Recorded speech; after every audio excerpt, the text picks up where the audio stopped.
Assalamualaikum warahmatullahi wabarakatuh. Halo adik-adik semuanya, adik-adik kelas 11 SMK Negeri 1 Purwodadi. Sebelum kita memulai pembelajaran di video kali ini, gimana nih kabar adik-adik semuanya? Semoga semuanya tetap dalam keadaan sehat walafiat dan senantiasa dalam lindungan Allah Subhanahu wa Ta'ala, terutama di masa-masa sekarang ini, di masa pandemi COVID-19. Baik, di pertemuan kemarin kita sudah membahas dan mempelajari tentang ketentuan umum dan tata cara perpajakan. Nah, untuk pertemuan di kali ini nanti kita akan sama-sama belajar dan membahas mengenai tentang permohonan dari NPWP.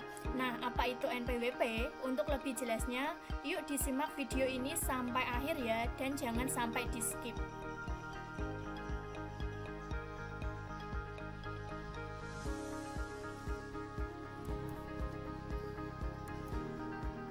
Nah, untuk pertemuan kali ini nanti kita akan sama-sama belajar dan membahas mengenai permohonan dari NPWP.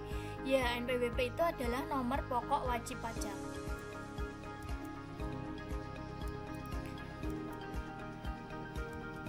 Materi ini masuk dalam kompetensi dasar atau KD 3.2, yaitu menerapkan permohonan nomor pokok wajib pajak atau NPWP, dan KD 4.2, yaitu membuat surat permohonan nomor pokok wajib pajak atau NPWP. Nah, untuk materinya sendiri nanti kita akan membahas yang pertama itu mengenai ruang lingkup dari NPWP. Kedua, kita akan membahas tata cara pendaftaran untuk mendapatkan NPWP. Dan yang terakhir, kita akan membahas penghapusan dan penerbitan NPWP secara jabatan. Nah, untuk materi yang pertama, ruang lingkup NPWP, kita akan sama-sama membahasnya. Nah, buat adik-adik semua, tahu tidak NPWP itu apa? Nah, NPWP itu adalah atau nomor pokok wajib pajak itu merupakan nomor yang diberikan kepada wajib pajak atau WP sebagai sarana dalam proses administrasi perpajakan yang dipergunakan untuk tanda pengenal diri atau identitas wajib pajak ketika melakukan hak serta kewajiban perpajakan. Jadi adik-adik semua sudah tahu belum bentuk dari NPWP itu seperti apa? Sudah ada yang tahu? Nah, ini untuk contoh dari NPWP ya. Nah, ini merupakan contoh bagaimana NPWP itu. Untuk nomor NPWP sendiri itu terdiri atas 15 digit ya, yaitu ini bisa dilihat dari gambar ini, yaitu 313645460300. Ini terdiri atas 15 digit, dan dari 15 digit ini mempunyai arti yang berbeda-beda. Nah, ini untuk format NPWP yang terdiri dari 15 digit tadi. Nah, untuk yang 2 digit pertama tadi itu menunjukkan kode atau identitas dari wajib pajak. Kemudian 6 digit berikutnya itu menunjukkan nomor registrasi atau nomor pokok yang diberikan kantor pusat Dirjen Pajak kepada kantor pelayanan pajak atau KPP. Kemudian 1 digit berikutnya itu menunjukkan kode pengecekan. Nah, untuk apa sih kode pengecekan ini? Nah, kode pengecekan ini itu digunakan sebagai alat pengaman untuk menghindari terjadinya pemalsuan atau kesalahan NPWP. 3 digit berikutnya itu menunjukkan kode kantor pelayanan pajak atau KPP, dan 3 digit terakhir menunjukkan status dari wajib pajak, yaitu tunggal, pusat, atau cabang. Nah, kita sudah mengetahui tentang apa itu NPWP, kenapa, dan juga format NPWP. Nah, sekarang kita membahas tentang fungsi dari NPWP. Apa saja sih fungsi-fungsi NPWP itu? Nah, yang pertama, fungsi dari NPWP itu adalah menjaga ketertiban pembayaran serta pengawasan administrasi perpajakan. Yang kedua, fungsinya itu untuk sarana administrasi perpajakan. Tadi ya, digunakan sebagai identitas bagi wajib pajak. Yang ketiga, itu digunakan untuk memenuhi kewajiban perpajakan. Yang keempat itu untuk keperluan yang berhubungan dengan dokumen perpajakan. Yang kelima untuk pelaporan SPT. SPT itu merupakan surat pemberitahuan, baik surat pemberitahuan tahunan maupun surat pemberitahuan massa. Dan yang terakhir, fungsi NPWP itu adalah untuk mendapat pelayanan dari instansi tertentu yang mencantumkan NPWP dalam dokumen-dokumen yang diwajibkan. Nah, selanjutnya kita akan membahas mengenai wajib pajak. Karena tadi NPWP itu merupakan tanda pengenal diri bagi wajib pajak, kita perlu tahu apa sih itu wajib pajak dan siapa yang termasuk wajib pajak. Nah, ini wajib pajak itu merupakan sekumpulan orang atau badan yang menurut ketentuan peraturan perundang-undangan perpajakan ditentukan untuk melakukan kewajiban perpajakan, termasuk pemungut pajak dan pemotong pajak tertentu. Kemudian pihak yang wajib mempunyai NPWP. Jadi pihak-pihak yang wajib mempunyai NPWP itu adalah wajib pajak. Jadi orang atau badan yang bertempat tinggal di Indonesia kemudian menerima atau memperoleh penghasilan bagi perorangan di mana jumlahnya setahun itu melebihi batas pajak, yaitu atau melebihi dari penghasilan tidak kena pajak atau PTKP, maka orang itu wajib untuk mempunyai NPWP walaupun orang ini itu belum atau tidak dikenakan pajak atau belum atau tidak diberikan SKP atau surat ketetapan pajak. Nah, untuk tarif PTKP terbaru itu berapa sih gitu? Ini untuk tarif PTKP terbaru tahun 2020 itu untuk tarif wajib pajak pribadi itu sebesar 54 juta. Kemudian untuk wajib pajak kawin itu ada 4.500.000. Untuk tanggungan di sini yang perlu digarisbawahi, tanggungan itu maksimal sebanyak 3. Itu per orangnya adalah 4.500.000 dan penghasilan suami yang digabung dengan penghasilannya istri itu tarifnya adalah 4.500.000. Nah, kan utama wajib pajak. Ada yang tahu kewajiban utama wajib pajak itu apa? Ya, jadi kewajiban utama dari seorang wajib pajak itu adalah membayar pajaknya sendiri dan juga memungut atau memotong pajak orang lain dan kemudian menyetorkannya kepada negara melalui bank atau kantor pos. Untuk yang memungut atau memotong pajak orang lain ini biasanya dilakukan oleh bendahara. Kemudian ada berapa kelompok wajib pajak itu gitu. Nah, wajib pajak itu dikelompokkan ya atau dibagi menjadi 3. Yang pertama ada wajib pajak orang pribadi, wajib pajak badan, wajib pajak bendahara tadi ya, fungsinya untuk memungut atau memotong pajak.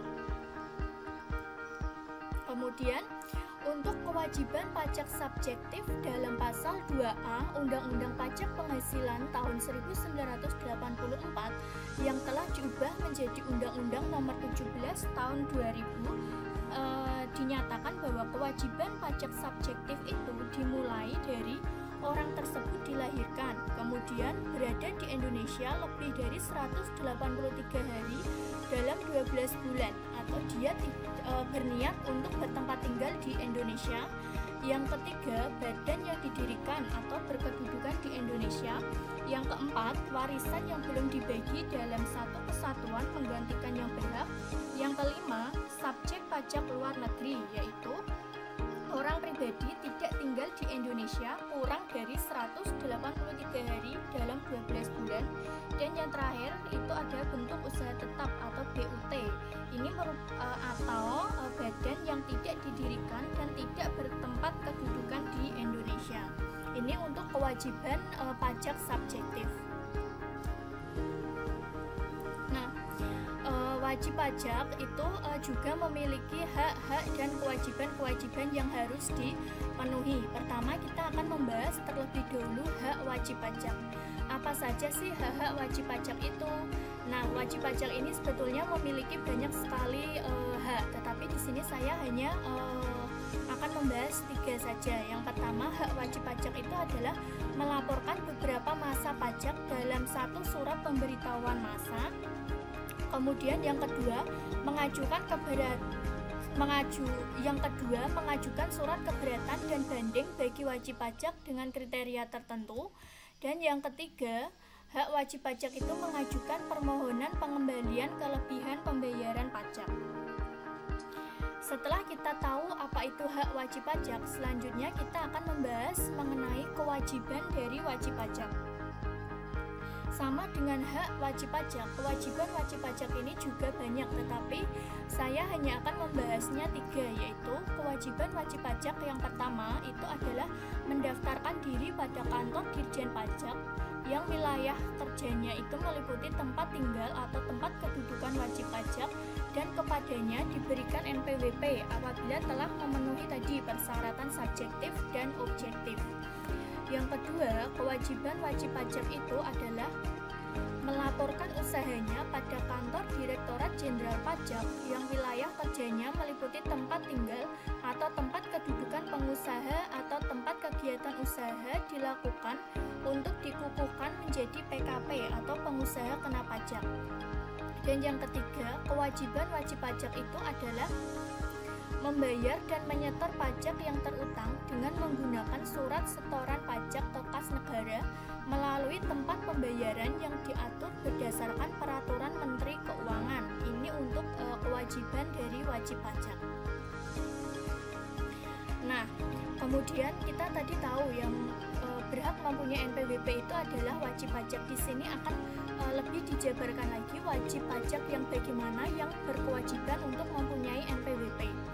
Yang pertama, wajib pajak yang berkewajiban mempunyai NPWP itu adalah wajib pajak orang pribadi yang menjalankan usaha atau pekerjaan bebas dan penghasilan netonya atau penghasilan bersihnya itu di atas tarif PTKP atau penghasilan tidak kena pajak. Yang kedua, itu ada wajib pajak orang pribadi yang tidak menjalankan usaha atau pekerjaan bebas apabila sampai dengan 1 bulan memperoleh penghasilan yang mana jumlahnya itu telah melebihi PTKP setahun. Yang ketiga, itu ada wajib pajak orang pribadi yang melakukan kegiatan usaha di beberapa tempat wajib untuk mendaftarkan diri ke KPP untuk mempunyai NPWP yang mana wilayah kerjanya itu meliputi tempat-tempat kegiatan wajib pajak. Yang selanjutnya itu adalah wanita yang telah menikah yang dikenakan pajak secara terpisah.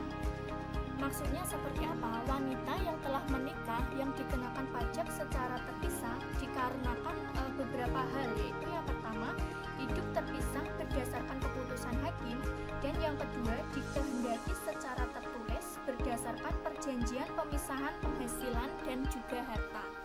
Dan yang terakhir itu wajib pajak badan.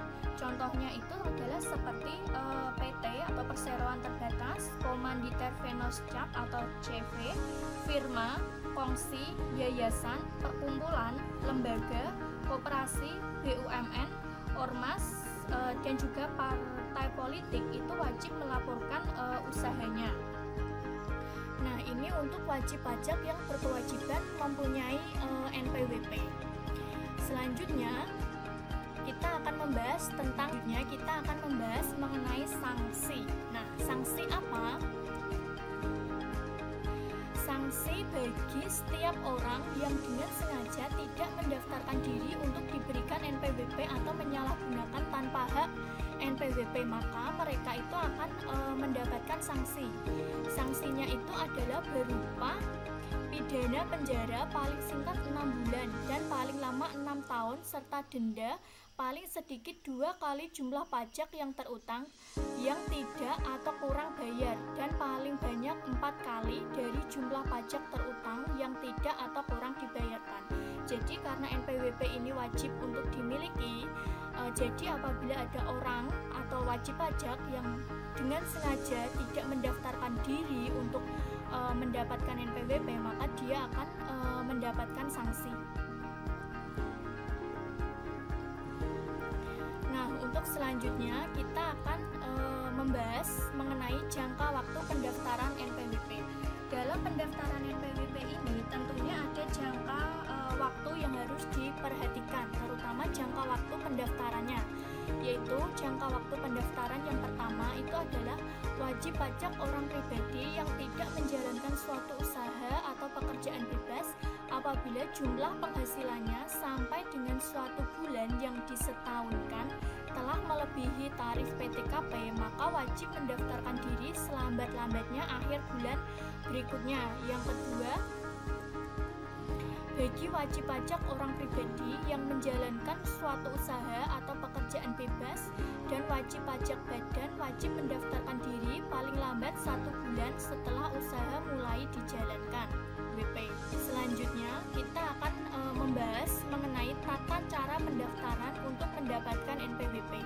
Nah, bagaimana sih tata cara pendaftaran untuk kita bisa mendapatkan NPWP? Nah, di sini akan kita bahas satu persatu. Adapun tata cara pendaftaran untuk mendapatkan NPWP yang pertama itu tentunya adalah wajib pajak mempersiapkan dokumen-dokumen persyaratan untuk memperoleh NPWP. Adapun dokumen-dokumen itu yang pertama adalah bagi wajib pajak orang pribadi non pengusaha, dokumen yang harus dipersiapkan itu berupa fotokopi KTP jika dia itu penduduk Indonesia, tetapi jika dia itu warga asing, maka dokumennya itu adalah fotokopi paspor ditambah surat keterangan tempat tinggal dari instansi yang berwenang, misalnya dari kepala desa. Yang kedua, bagi wajib pajak orang pribadi pengusaha, dokumennya itu berupa fotokopi KTP jika dia penduduk Indonesia, tetapi jika dia warga asing, maka dokumennya itu adalah fotokopi paspor ditambah surat keterangan tempat tinggal dari instansi yang berwenang, misalnya kepala desa, dan surat keterangan tempat kegiatan usaha atau pekerjaan bebas dari instansi yang berwenang dari kepala desa. Kemudian bagi wajib pajak badan, dokumennya itu berupa fotokopi akta pendirian usaha dan perubahan terakhir atau surat keterangan penunjukan dari kantor pusat bagi bentuk usaha tetap atau BUT, fotokopi KTP bagi penduduk Indonesia. Sedangkan untuk orang asing itu harus melampirkan fotokopi paspor ditambah surat keterangan tempat tinggal dari instansi berwenang, minimal kepala desa, harus dari salah seorang pengurus aktif, dan surat keterangan tempat kegiatan usaha yang diperoleh dari instansi yang mempunyai wewenang, minimal dari kabupaten dan kepala desa. Selanjutnya, bagi bendahara sebagai pemungut atau pemotong, dokumennya itu berupa fotokopi KTP bendaharawan dan fotokopi surat penunjukan sebagai bendaharawan. Kemudian, bagi kerjasama operasi sebagai wajib pajak pemotong atau pemungut, dokumennya itu adalah fotokopi perjanjian kerjasama sebagai joint operation, fotokopi NPWP untuk masing-masing anggota joint operation, fotokopi KTP bagi penduduk Indonesia.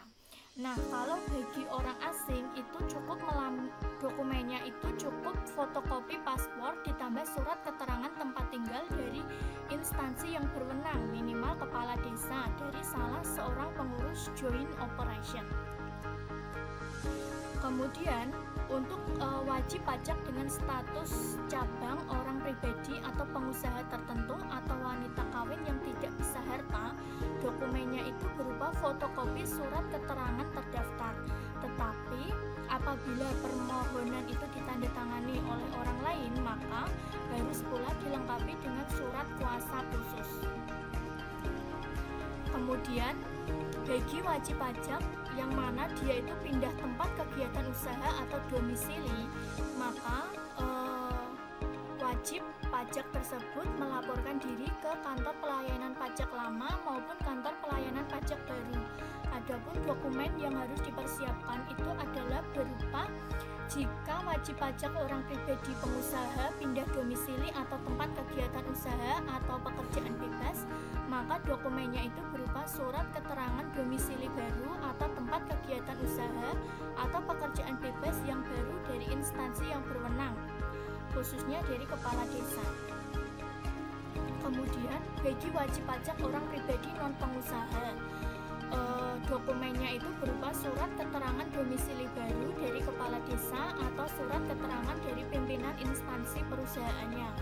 Dan bagi wajib pajak badan pindah tempat kegiatan usaha atau tempat kedudukan, dokumennya itu berupa surat keterangan tempat kedudukan atau tempat kegiatan yang baru dari kepala desa. Kemudian setelah mempersiapkan dokumen-dokumen yang wajib harus dipersiapkan, selanjutnya wajib pajak ini mengisi dan menandatangani formulir pendaftaran wajib pajak untuk menyampaikan permohonan memperoleh nomor pokok wajib pajak secara tertulis. Kemudian mulai pendaftaran wajib pajak orang pribadi. Bisa adik-adik semua perhatikan, ini adalah formulir pendaftaran wajib pajak orang pribadi. Nah, kita akan membahasnya satu persatu. Pertama, ini merupakan formulir pendaftaran wajib pajak orang pribadi. Adik-adik semua bisa perhatikan pada identitas wajib pajak. Di situ ada nama wajib pajak. Nama wajib pajak ini akan diisi dengan nama lengkap dari wajib pajak sesuai dengan KTP dan paspornya masing-masing. Jikalau wajib pajak ini mempunyai gelar, maka gelarnya bisa dicantumkan. Bisa di gelar depan, itu di situ sudah tertulis gelar depan dan juga gelar belakang.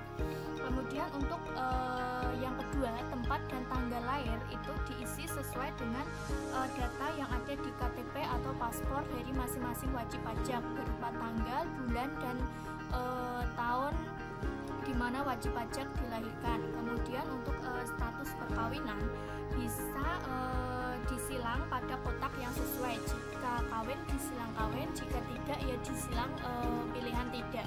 Kemudian untuk kebangsaan itu juga ada pilihan Indonesia dan juga asing, silang pada kotak yang sesuai serta lengkapi pula dengan NIK-nya atau nomor induk kependudukan, atau bisa juga diisi dengan nomor paspor. Kemudian untuk yang kelima itu ada nomor telepon atau handphone, itu diisi sesuai dengan nomor telepon atau handphone yang dipakai oleh wajib pajak. Itu nomor telepon atau handphone yang masih aktif ya. Kemudian selanjutnya email diisi sesuai dengan alamat email dari masing-masing wajib pajak. Selanjutnya untuk yang B itu untuk sumber penghasilan. Untuk penghasilan dalam hubungan kerja itu bisa adik-adik silang pada kotak yang sesuai. Bila di situ ada berbagai macam pilihan ya, ada dari PNS sampai dengan pekerja pada pemberi kerja yang tidak termasuk sebagai wajib pajak. Selanjutnya untuk B yaitu sumber penghasilan. Untuk penghasilan dalam hubungan kerja, di situ ada banyak pilihan mulai dari PNS sampai dengan pegawai lainnya. Maka adik-adik bisa menyilang pada kotak yang sesuai, yaitu bagi pilihan pegawai ya silang pada nama pekerjaannya apa. Kemudian yang kedua untuk kegiatan usaha itu diisi sesuai dengan uraian kegiatan usahanya. Ini untuk selain pekerjaan sebagai karyawan ya. Kemudian selanjutnya untuk merek dagang atau usaha itu diisi sesuai dengan kegiatan usaha dari wajib pajak yang dimiliki. Nama usahanya apa bisa dituliskan di merek dagang atau usaha. Kemudian memiliki karyawan, silang pada kotak yang sesuai. Jika mempunyai ya disilang iya, kemudian jika tidak ya disilang pada pilihan tidak. Dan terakhir ada pada metode pembukuan atau pencatatan, maka silang sesuai pada kotak yang sudah disediakan, apakah pembukuan atau pencatatan. Kemudian untuk selanjutnya ada pekerjaan bebas. Untuk pekerjaan bebas ini diisi sesuai dengan pekerjaan dari wajib pajak selain pekerjaannya tadi sebagai karyawan. Kemudian untuk lainnya itu diisi sesuai dengan sumber penghasilan.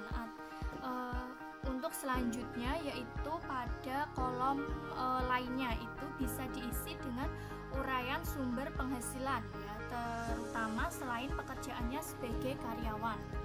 Selanjutnya untuk alamat itu ada alamat tempat tinggal, alamat domisili, dan alamat tempat usaha.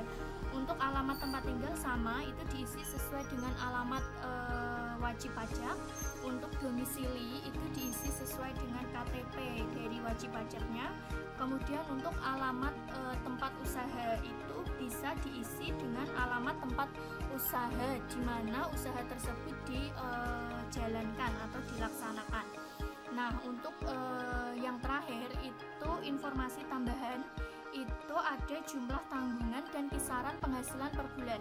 Yang perlu digarisbawahi di sini adalah jumlah tanggungan. Jadi jumlah tanggungan itu maksimal adalah sebanyak 3. Jadi diisi dengan jumlah tanggungan wajib pajak maksimal 3.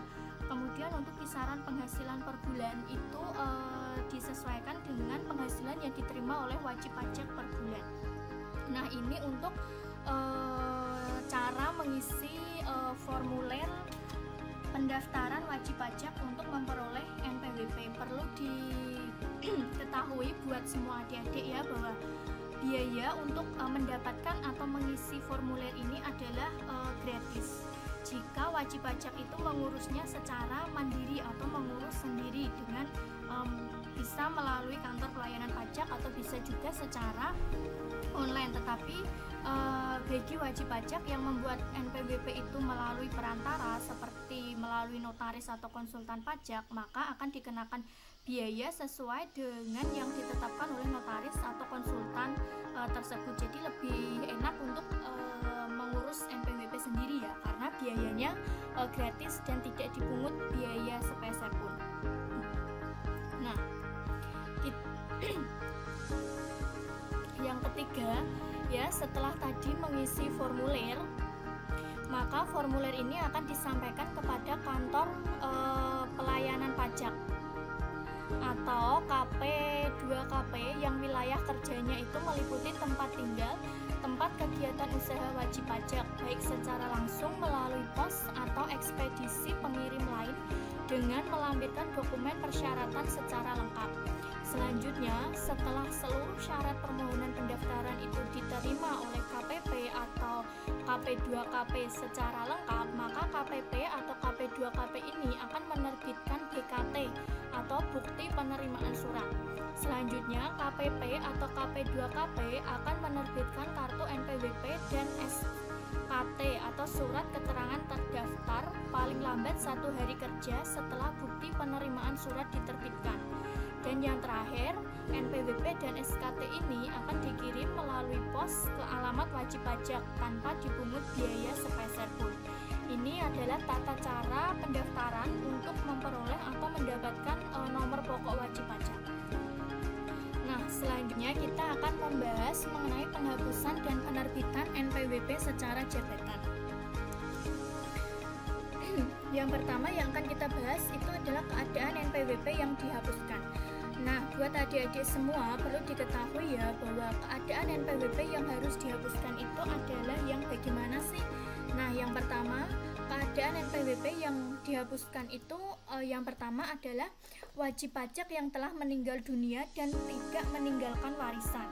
Ini syaratnya itu harus ada fotokopi akte kematian atau laporan kematian dari instansi yang berwenang, maka NPWP-nya itu bisa dihapuskan. Kemudian yang kedua itu adalah wanita kawin tidak dengan perjanjian pemisahan harta dan penghasilan, NPWP-nya itu bisa dihapuskan jika ada syarat surat nikah atau akte perkawinan dari catatan sipil.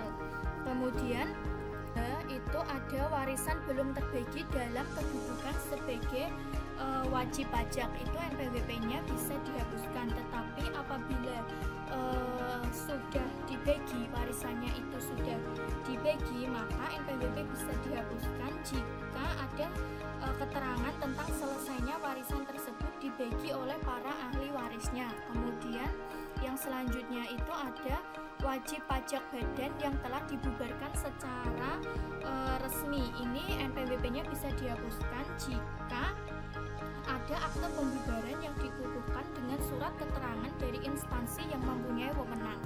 Selanjutnya itu ada BUT atau bentuk usaha tetap yang karena suatu hal kehilangan statusnya. Ini NPWP-nya bisa dihapuskan jika ada permohonan wajib pajak yang dilampiri dokumen untuk mendukung bahwa bentuk usahanya tersebut tidak memenuhi syarat lagi untuk dapat digolongkan sebagai wajib pajak. Dan yang terakhir itu wajib pajak orang pribadi lainnya yang tidak memenuhi syarat sebagai wajib pajak. Ini untuk keadaan wajib pajak yang dihapuskan. Selanjutnya kita akan membahas penerbitan NPWP secara jabatan. Penerbitan NPWP secara jabatan ini bisa terjadi. Nah, ini kita akan membahasnya. Bagi kantor atau KPP ini mempunyai hak untuk menerbitkan NPWP secara jabatan jikalau wajib pajak itu tidak mendaftarkan diri untuk diberikan NPWP. Jadi begini ya adik-adik, apabila berdasarkan data yang dimiliki oleh Direktorat Jenderal Pajak ternyata wajib pajaknya ini memenuhi syarat untuk memperoleh NPWP, akan tetapi dia tidak mendaftarkan diri untuk mendapatkan NPWP, maka wajib pajak yang bersangkutan ini dapat diterbitkan NPWP secara sepihak, yaitu melalui secara jabatan dari Dirjen Pajak atau Direktorat Jenderal Pajak. Ini untuk penerbitan NPWP secara jabatan. Jadi penerbitan NPWP secara jabatan bisa dilakukan oleh Direktorat Jenderal Pajak jikalau wajib pajaknya itu apabila telah memenuhi syarat untuk memperoleh NPWP, tidak mendaftarkan diri untuk memperoleh NPWP.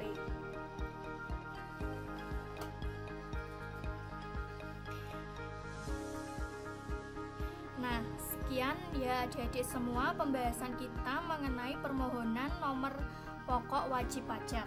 Untuk materi yang belum kalian semua pahami, bisa adik-adik semua tanyakan kepada saya di Google Classroom. Nanti kita akan diskusikan bersama. Terima kasih sudah menyaksikan video ini sampai akhir. Saya mohon maaf bila dalam penyampaian materi di video ini masih banyak terdapat kekurangan dan kesalahan. Oh ya, jangan lupa ya untuk like dan subscribe channel saya. Terima kasih. Sekian. Wassalamualaikum warahmatullahi wabarakatuh.